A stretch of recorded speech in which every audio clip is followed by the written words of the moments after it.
এই ছেলে, এদিকে। তুমি তুমি কেন এগুলো করতে হয় কেন তোমাকে? তুমি মুসলমানের সন্তান না? এ বলেছে তোমাকে এগুলো করার জন্য? হুজুর, ইউসুফ আলাইহিস সালাম প্রেম করেছে তো, ইউসুফ জুলেখার প্রেম করেছে তো, তাই ইউসুফ জুলেখার প্রেমের ইতিহাস ধরে আমরা নবীর সুন্নাত পালন করি। নাউযুবিল্লাহ।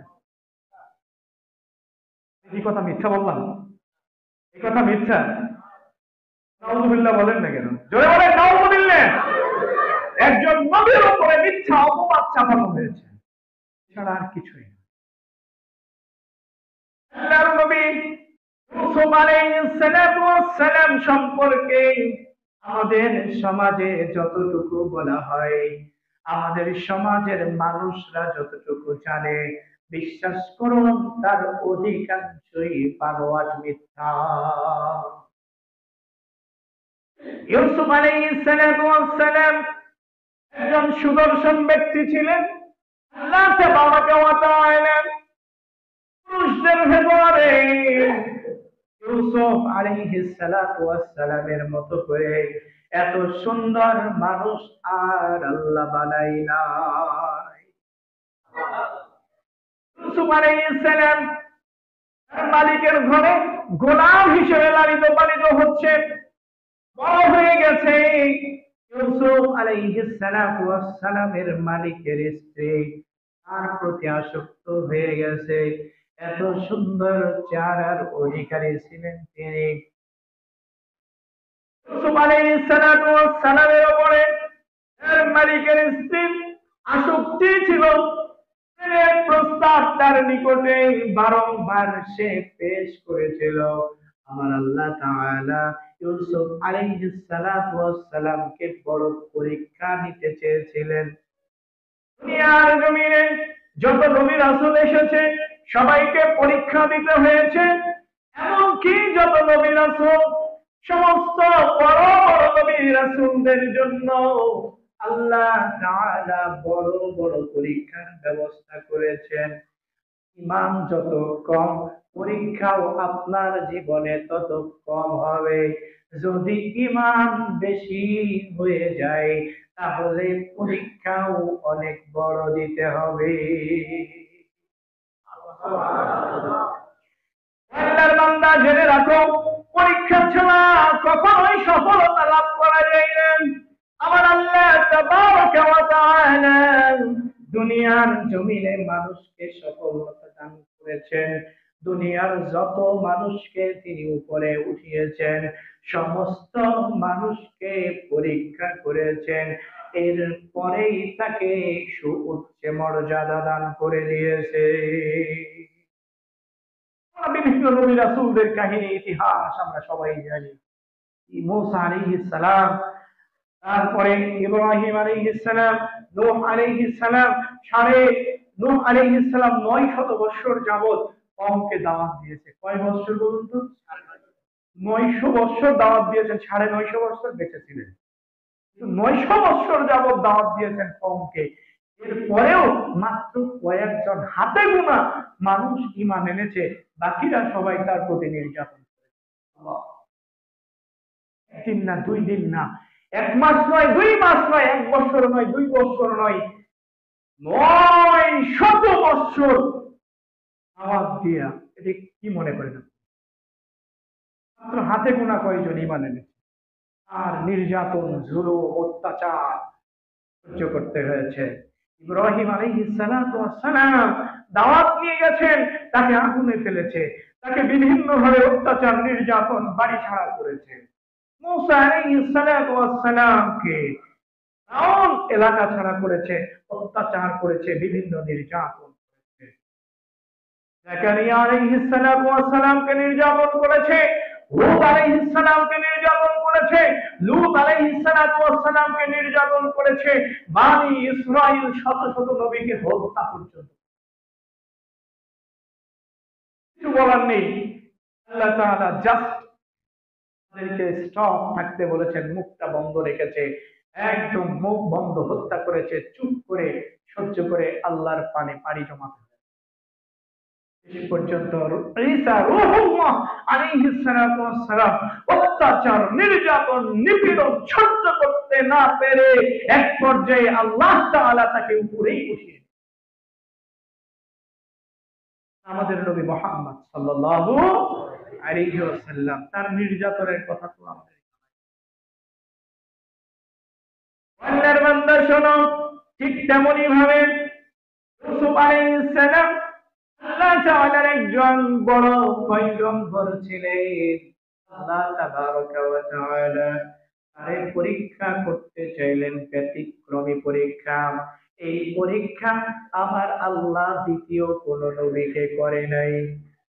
শুধুমাত্র ইউসুফ আলাইহিস সালামকে নারীর ফিতনায় ফেলেছিলেন, নারী দিয়ে তিনি পরীক্ষা করেছিলেন। আর এই পরীক্ষার মধ্যে আল্লাহ তাআলা স্বয়ং তিনি নিজেই ইউসুফ আলাইহিস সালাতু ওয়াস সালামকে সাহায্য করেছিলেন। সুবহানাল্লাহ। মালিকের স্ত্রী তারে বারবার প্রেমের প্রস্তাব দেয়, ইউসুফ আলাইহিস সালাম নাকচ করে দেন। ভোগ করার জন্য বারংবার প্রস্তাব পেশ করে, কিন্তু ইউসুফ আলাইহিস সালাম তিনি কিছু বলেছিলেন। এই সব কথাগুলোকে কোরআনুল কারীমের ভেতরে কোট করে রেখেছেন কে? আল্লাহ তাবারাকা ওয়া তাআলা তিনি বলেন, যখন এই মহিলা ইউসুফ আলাইহিস সালাতু ওয়াস সালামকে নিজের আয়ত্তে নিতে পারেনি, নিজে আক্রমণ করার পরেও আক্রমণে সফল হতে পারে নাই, শেষ পর্যন্ত বন্দী তৈরি করলো, তারে তার ঘরের মধ্যে রেখে দিবে কোনো কাজের বাহানা দিয়ে। এরপরে সে সমস্ত দরজাগুলোকে বাহির থেকে নক করে দেবে, যাতে করে সে ওই দরজাগুলো ভেঙে বের হতে না পারে।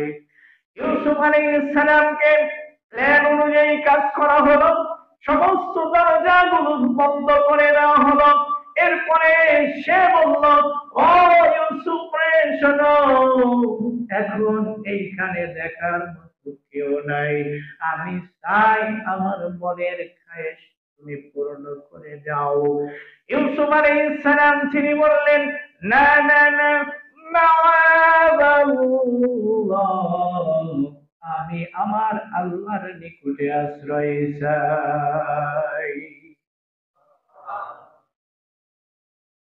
জুলাইখা বলল, এখন কেউ নাই, নির্জন, এই ঘরে কেউ জানবে না তুমি আর আমি ছাড়া, এই জায়গাতে কেউ নাই।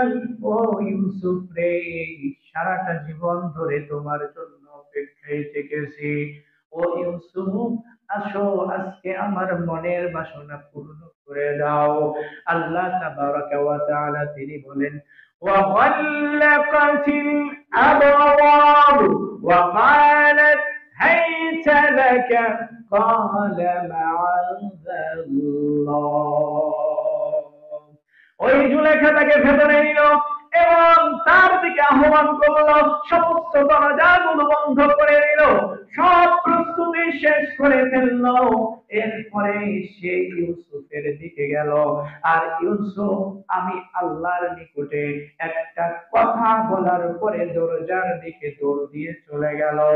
আর আমি আল্লাহ সঙ্গে সঙ্গে ওই ভবনের যতগুলো দরজা ছিল সমস্ত দরজাগুলো খুলে দিলাম। সুবহানাল্লাহ।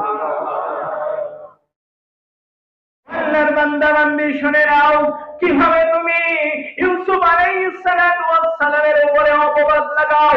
না না না, আমার নবী ইউসুফ আলাইহিস সালাম তিনি ছিলেন নিষ্পাপ, একদম নিষ্কলঙ্ক, তিনি কখনোই জুলেখার সাথে প্রেম করে নাই। ইউসুফ আলাইহিস সালাম দৌড় দিয়ে চলে যাচ্ছিলেন, জুলাইখা পেছন থেকে ধরেছে জামা, টান দিয়ে জামাটা ছিঁড়ে ফেলেছে, একদম দৌড় দিয়ে দুইজনে চলে যাচ্ছিল। ইউসুফ আলাইহিস সালামের পেছন দিয়ে যাইতেছিল জুলাইখা। এক পর্যায়ে দুইজনে গিয়ে মালিকের সামনে হাজির। এইবার জুলাইখার শরীরে পোশাক কম, এখন মালিক বলে, ব্যাপারটা কি, কি হয়েছে বলো। এখন জুলাইখা বলে, দেখো তোমার গোলাম আমার উপরে আক্রমণ করে আমার ইজ্জত হানির চেষ্টা করেছিল।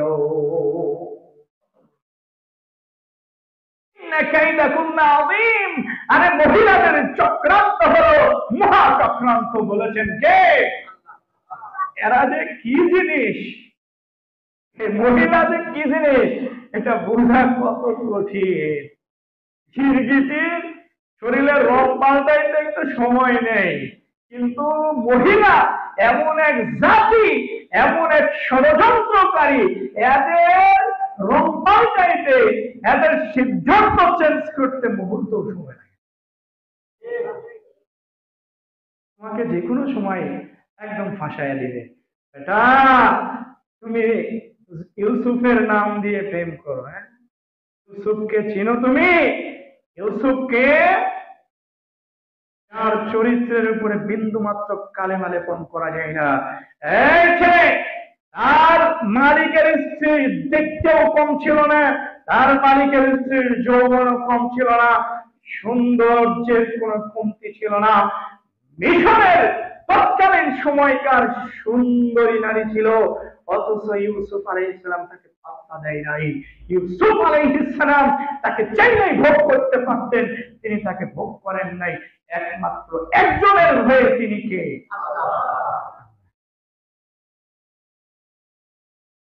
আল্লাহর বান্দা শোনো, আল্লাহ তাবারাকা ওয়া তাআলা এই বিষয়টাকে সমস্ত মানুষের সামনে ক্লিয়ার করে দিতে চেয়েছেন, যাতে করে কোনো মানুষ ইউসুফ আলাইহিস সালামের উপরে অপবাদ লেপন করতে না পারে। ওই সময়কার বিচারক বলেছিল, যদি পেছন দিকে জামা ছেঁড়া থাকে তাহলে দোষী হবে মালিক আপনার স্ত্রী, আর যদি সামনের দিকে জামা ছেঁড়া থাকে তাহলে দোষী হবে ইউসুফ। এখন দেখেন, জামা তো পেছনে ছেঁড়া, আসলে আক্রমণ তো করতেছে তার স্ত্রী ইউসুফ আলাইহিস সালাম নয়। এই ঘটনা চারিদিকে ছড়িয়ে পড়ল। এরপরে মিশরের বাদশার স্ত্রী চিন্তা করলো, কি করা যায় এখন। সে ওই সময়কার মিশরের সবচাইতে উচ্চ বংশীয় সুন্দরী যে সমস্ত মহিলা ছিল তাদেরকে দাওয়াত করে নিল তার মহলে। আজ মহলে দাওয়াত করার পরে তাদের সবাইকে এবার উপস্থিত করলেন, সুন্দর করে বসার জন্য ব্যবস্থা করে দিলেন।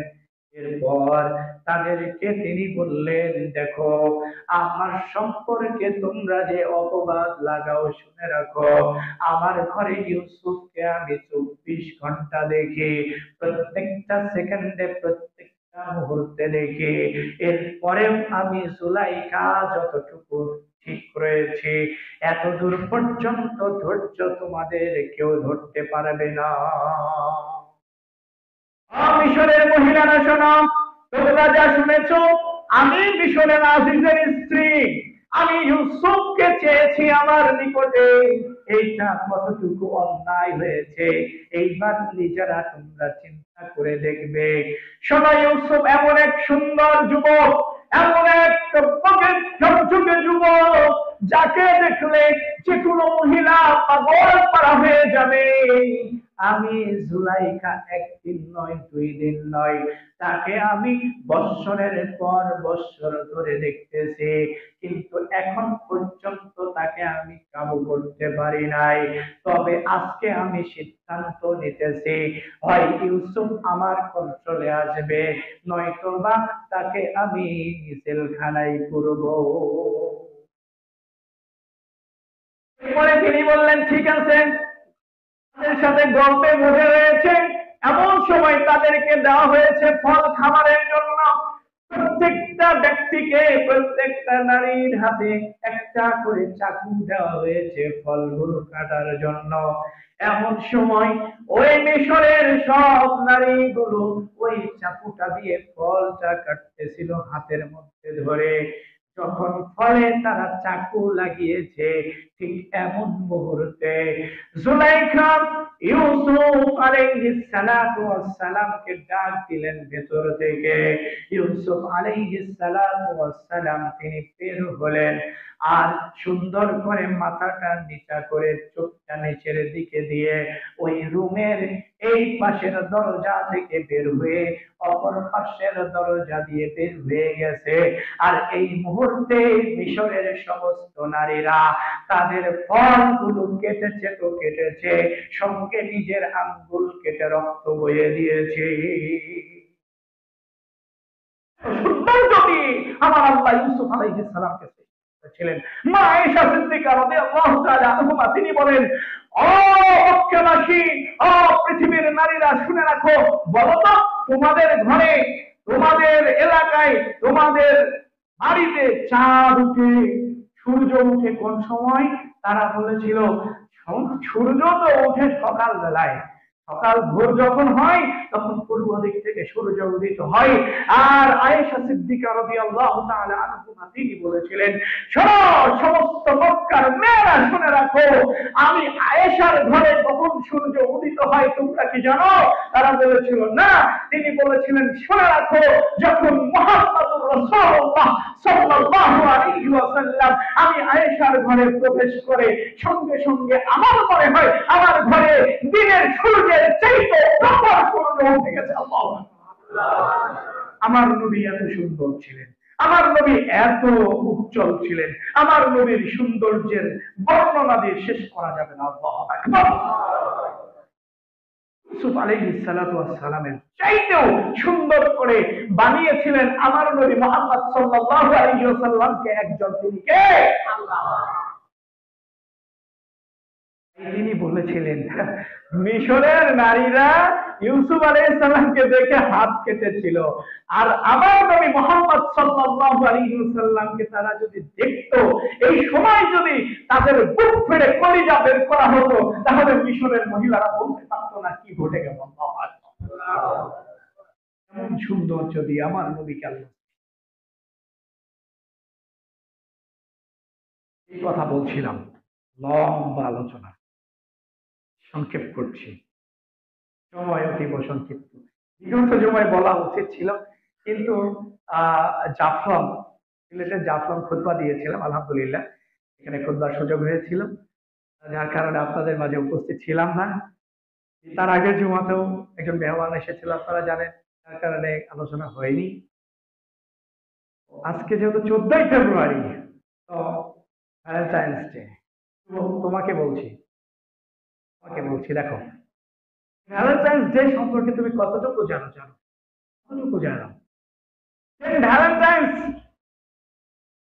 একজন ব্যক্তি, সেন্ট ভ্যালেন্টাইন্স নামে একজন ব্যক্তি ছিল, সে মূলত একজন ধর্মযাজক ছিল, খ্রিস্টান। পরবর্তীতে সে কেন এত উপরে উঠে গেল? কারণ ছিল, ওই সময়কার যতগুলো সৈন্য সেনাবাহিনী পদে যেত, তাদেরকে বিবাহ করতে দেওয়া হতো না, তাদের কোনো নারীদের সাথে মিশতে দেওয়া হতো না। তারা ছিল এই নারী সংস্পর্শ থেকে দূরে, তাদেরকে এখান থেকে দূরে রাখা হতো। তারা মনে করতো মহিলাদের নিকটে গেলে পুরুষ দুর্বল হয়ে যায়, এই জন্য এমন সেনাবাহিনী তৈরি করতে হবে যাদের মহিলাদের প্রতি কোনো আকর্ষণ, এরকম সিস্টেম করে সেনাবাহিনী তৈরি করেছিল। পরবর্তীতে সেন্ট ভ্যালেন্টাইন্স সে চিন্তা করলো, এদের ভেতরে ভালোবাসার উদ্বেগ জাগাতে হবে, এদেরকে নারীদের প্রতি আসক্ত করতে হবে, এদেরকে ভালোবাসা শিখাতে হবে, হয়তোবা এই খ্রিস্টান জাতি একদিন নিঃস্ব হয়ে যাবে। এরকম চিন্তায় সে ওই সৈনিকদের ভেতরে কাজ করেছে। গোপনে গোপনে তারা নারীদের সংস্পর্শে গিয়েছে, তারা প্রেম করেছে, তারা অবৈধ সম্পর্ক করেছে সন্তান। এরপর থেকে তারা আন্দোলন করেছে যে আমাদেরকে বিবাহের বৈধতা দিতে হবে। এবং যখন এই কাজগুলো হলো, ওই সময়ের সরকার বলল, কে করেছে এটা? খুঁজে করো তাকে। পরে সেন্ট ভ্যালেন্টাইন্স নামক ব্যক্তিটাকে, পাদ্রীটাকে ধরে সমস্ত ব্যক্তির সামনে হত্যা করা হলো।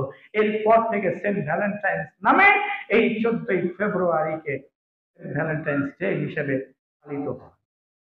তুমি এখান থেকে কি বুঝলে যে তোমাকে ওই অমুক নারীর সাথে এই দিনে প্রেম বিনিময় করতে হবে, তোমাকে গোলাপ দিতে হবে, তাকে তোমার গিফট করতে হবে, তাকে প্রেমের প্রপোজ করতে হবে? কে বললো তোমাকে এটা? ওটা তুমি জানোই না এটা কি জিনিস। আরে মুসলমানদের জন্য ভালোবাসার কোন দিন আছে নাকি? ভালোবাসা একটা পবিত্র জিনিস, ভালোবাসা আল্লাহর দান। ভালোবাসা একটা পবিত্র জিনিস, ভালোবাসা আল্লাহর দান। আল্লাহর নবী মুহাম্মদুর রাসূলুল্লাহ সাল্লাল্লাহু আলাইহি ওয়াসাল্লাম তিনি বলেছেন, আমার প্রতিপালকের নিকটে আমার আল্লাহর নিকটে 100টি দয়া ছিল, এর ভেতর থেকে 100টি দয়ার ভেতর থেকে 99টি রহমত ভালোবাসা নিজের কাছে রেখে দিয়েছেন। আর একটা ভালোবাসাকে আল্লাহ তাআলা এই দুনিয়ার জমিনে যত প্রাণী রয়েছে, শোনো, এই দুনিয়ার জমিনে যত প্রাণী রয়েছে শুধু মানুষ নয়, যত প্রাণীর জগতে প্রাণী রয়েছে, গাছ মাছ, যত হিংস্র পশু, যত সাপ কীট পতঙ্গ দেখো তুমি, মানুষ সহ সমস্ত প্রাণীর ভেতরে এক ভাগ মাত্র ভালোবাসা তিনি ঢেলে দিয়েছেন। এই এক ভাগ ছিটা ফুটা ভালোবাসা পাওয়ার কারণে একটা হিংস্র বাঘ তার বাচ্চাকে আদর করে, এই হিংস্র পশুগুলো, অন্য হিংস্র পশুগুলো এক ভাগ ভালোবাসার কিছু ছিটা ফুটা পাওয়ার কারণে তারা তাদের বাচ্চাদেরকে, স্বজাতি যারা রয়েছে তাদেরকে আদর যত্ন করে, সম্মান করে, মর্যাদা করে। হিংস্র সাপ তার বাচ্চাটাকে কখনো আক্রমণ করে না, হিংস্র পশুগুলো কখনো আক্রমণ করে না রে ভাই। এক ভাগ ছিটাফোঁটা ভালোবাসা দুনিয়ার জমিনের গাছগুলো পাওয়ার কারণে তারা কান্না করে। এই এক ভাগ ছিটাফোঁটা ভালোবাসা আমার আল্লাহ তাআলা দুনিয়ার সব কিছুর উপরে ছিটিয়ে দিয়েছেন, যার কারণে আমার আল্লাহর নবী উহুদের ময়দানে বলেছিলেন, উহুদের ময়দানে, উহুদের প্রান্তরে যখন আমার নবীজির দান্দান মুবারক শহীদ হয়ে গিয়েছিল, আমার নবীকে সহ সাহাবীরা নিয়ে উহুদের পাহাড়ের উপরে উঠে গেল। বিশাল উহুদের পর্বতমালাটা ওই সময়, ওই মুহূর্তে এক প্রান্ত আরেক প্রান্তে ঘুরে চলে গিয়েছিল। আল্লাহু আকবার। এই উহুদের পাহাড় শুধুমাত্র মোড়া একটা পাথর ছাড়া কিছুই নয়, দেখলে আপনি এইটাই বলবেন, কিন্তু আমার আল্লাহ তাআলা এই উহুদ পাহাড়ের উপরে এক ভাগ ভালোবাসার কিছু ছিটাফোঁটা দিয়েছেন, যার কারণে আমার নবীকে ভালোবেসেছিল এই উহুদ পাহাড়। এই উহুদ পাহাড়ের পাথরটা আমার নবীর কষ্ট সহ্য করতে না পারে আমার নবীকে এই পাহাড়টা ঘুরে গিয়েছিল। ওই সময় আমার নবীজি বলেছিলেন, হাযা উহুদ, এই আমার সাহাবীরা শোনো, এইটা হলো উহুদ পাহাড়, আনা উহিব্বুহু উহিব্বুকা। এই উহুদ পাহাড়টা আমাকে ভালোবাসে, আমাদেরকে ভালোবাসে, আমিও এই উহুদ পাহাড়কে ভালোবাসি রে। ও আমার সাহাবীরা শোনো, এই উহুদ পাহাড়কে আমরা ভালোবাসি। এক ভাগ ভালোবাসার কিছু ছিটাফোঁটা পাওয়ার কারণে একটা মরা খেজুর গাছ এই মসজিদে নববীর ভেতরে আল্লাহর নবী হেলান দিয়ে, এইভাবে হেলান দিয়ে তিনি খুতবা দিতেন। ভাই, আমার নবীজি একটা মরা খেজুর গাছের উপরে হেলান দিয়ে খুতবা দিতেন। আমার নবী যেই দিন নতুন করে মেম্বার বানাইলেন, ওই দিন জুমার সময় ওই মরা খেজুর গাছটা মসজিদে নববীর ভেতরে কাঁদতে কাঁদতে পাগল হয়ে গিয়েছিল। আমার নবী যতক্ষণ করে নাই ততক্ষণ কেঁদেছিল। আমার নবী বলেছিলেন, ও খেজুর গাছ রে, তুই কান্না করিস না, আমার আল্লাহ তাআলা তোরে জান্নাতের খেজুর গাছ বানায়া দেবে।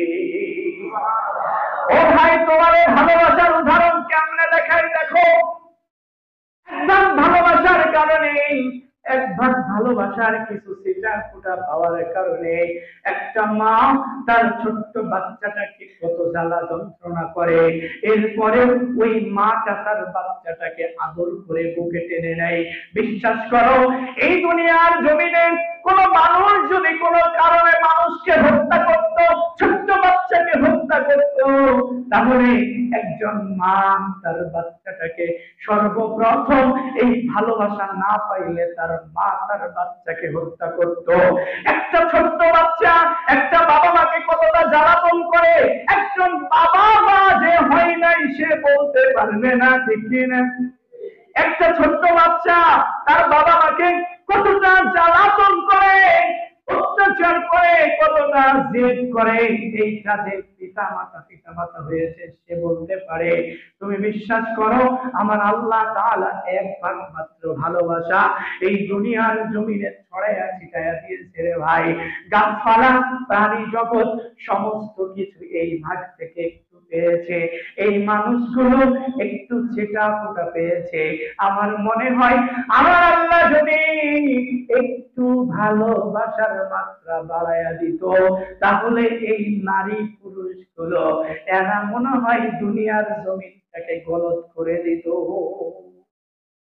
একটু পাওয়ার কারণে, একটু ভালোবাসা পাওয়ার কারণে আত্মহত্যা করে মরে, গলায় ফাঁসি দিয়ে মরে, একটু ভালোবাসার ছিটা ফুটা পাওয়ার কারণে টেনের নিচে মাথা দিয়ে মরে, এই ভালোবাসার কারণে এতটুকু পেয়ে যদি একটু বাড়াইয়া দিত অবস্থা কি করতো চিন্তা করে। এটা ভালোবাসা পবিত্র জিনিস। আমার আল্লাহ বলেন ওয়ামিন আয়াতিহি আন খালাকা লাকুম আযওয়াজাল লিতাসকুনু ইলাইহা। আমার আল্লাহ তাআলা কি বলেন, এই দুনিয়ার জমিনে নারী পুরুষের ভেতরে, স্বামী স্ত্রীর ভেতরে আমি আল্লাহ মহব্বত সৃষ্টি করে দিয়েছি, ভালোবাসা দিয়েছি। একজন নারী আরেকজন পুরুষ তারা কেউ কাউকে চিনে না, শুধুমাত্র তিনটা কথার মাধ্যমে তারা একত্রিত হয়ে গেছে। পরদিন সকাল থেকে ওই পুরুষটা তার স্ত্রীটাকে এত বেশি ভালোবাসা শুরু করে যে তার জীবনের সব কিছু উজাড় করে দেয়। আমার আল্লাহ তাআলা বলেন আমি নারীকে তোমাদের জন্য প্রশান্তির জায়গা বানিয়ে দিয়েছি। ওয়াজআলা বাইনাকুম মাওয়াদ্দাতাও ওয়া রাহমা। ও আল্লাহর বান্দারে শুনে নাও, আমি আল্লাহ তোমাদের নারী পুরুষের ভেতরে, স্বামী স্ত্রীর ভেতরে আমি আল্লাহ মহব্বত সৃষ্টি করে দিয়েছি। উভয়ের ভেতরে যখন বিবাহ হয়ে যায় তখন থেকে আমি আল্লাহ তোমাদের ভেতরে আমার খাস রহমত দিয়ে তোমাদের ভালোবাসাগুলোকে আমি আল্লাহ বাড়াইয়া দিই। তো এরা তো ভালোবাসা আগেই শেষ করে দিয়েছে, এরা তো ভালোবাসা আগেই শেষ করে দিয়েছে। বিয়ের পরে তালাক হবে না তো হবে কি? বিয়ের পরে একজন আরেকজনকে আর ভালো লাগে না, যা ভালোবাসা ছিল আগেই বলো শেষ। বিয়ের পরে তালাক হবে, এটাই স্বাভাবিক। বোকা নির্বোধ কোথাকার। ভ্যালেন্টাইন্স ডে পালন করো, তুমি জানো ভ্যালেন্টাইন্স ডে কি? ভালোবাসা একটা পবিত্র জিনিস। মনে রেখো, আঙ্গুরের জুস এটা একটা পবিত্র জিনিস, ভাত এটা একটা পবিত্র জিনিস, বিভিন্ন রকমের ফলের জুস এটা একটা পবিত্র জিনিস। এই পবিত্র জিনিসটাকে যখন একটু মডিফাই করে পচিয়ে ফেলা হয় তখন এটা মদ হয়ে যায়। এটাও মানুষে খায়, তবে সেটা হলো হারাম। তবে সেটা কি? হারাম। তুমি যে ভালোবাসা ভালোবাসছো, এই ভালোবাসা যদি বিয়ের পরে বাসো এটা হলো হারাম, আর এই ভালোবাসা তুমি যদি বিয়ের আগে বাসো এটা হলো হারাম। এই ন্যূনতম বোধ শক্তি তোমার ভেতরে হয় না কেন? ন্যূনতম বোধ শক্তি তোমার ভেতরে আসে না কেন? মদকে হারাম এক কথায় তুমি বুঝতে পারো। আঙ্গুর ভালো জিনিস, এটার জুস, এটা রস যখন পচিয়ে ফেলে তখন এটা হয়ে যায় মদ, দামি একটা মদ হয়ে যায়। এটাও মানুষে খায়, কিন্তু এটা কি বলে না? কি এটা? হারাম। অন্যজনের প্রেম করছে দেখে সেটা তোমার জন্য হালাল হয়ে যাবে? ওই ইহুদি খ্রিস্টানরা প্রেম করছে, অবৈধ সম্পর্ক করছে, এগুলো করছে দেখে তোমার জন্য হালাল হয়ে যাবে? কখনোই নয়। মুসলিমরা সাবধান হয়ে যাও, পরকীয়া থেকে বাঁচো, হারাম সম্পর্ক থেকে বাঁচো। এই ভ্যালেন্টাইন্স ডেকে ঘৃণা করো, নট করে দাও, আমার জীবনে আর কোনোদিন এগুলো করবো না। আজকের এই আলোচনা এই মসজিদ থেকে তওবা করে উঠে যাবো ইনশাআল্লাহ। এই যুবকরা পারবে না ইনশাআল্লাহ? একমাত্র আল্লাহর জন্য। মনে রেখো, শেষ হাদিস, আল্লাহর নবী মুহাম্মদ সাল্লাল্লাহু আলাইহি ওয়াসাল্লাম বলেছেন, কিয়ামতের মাঠে কোনো ছায়া থাকবে না, কোনো ছায়া না। সূর্য কতটুকু উপরে থাকবে ভাই? 1 মাইল উপরে। কতটুকু উপরে? 1 মাইল উপরে। কামিকদারি মিল, হাদিসের ভাষা হলো 1 মাইল উপরে সূর্য আসবে। সেই দিন কোনো ছায়া নেই, কোনো গাছ নেই, কোনো বিল্ডিং নেই, কোন রকমের ছাতা নেই, কিছু নেই। একটা ছায়া থাকবে, সেটা হলো আরশের ছায়া। এই আরশের ছায়ার মধ্যে, তার নিচে বিশেষ 7 শ্রেণীর ব্যক্তি জায়গা পাবে। কয় শ্রেণীর ব্যক্তি? 7 জন না, কিন্তু 7 জন নয়, 7 কোয়ালিটির ব্যক্তি।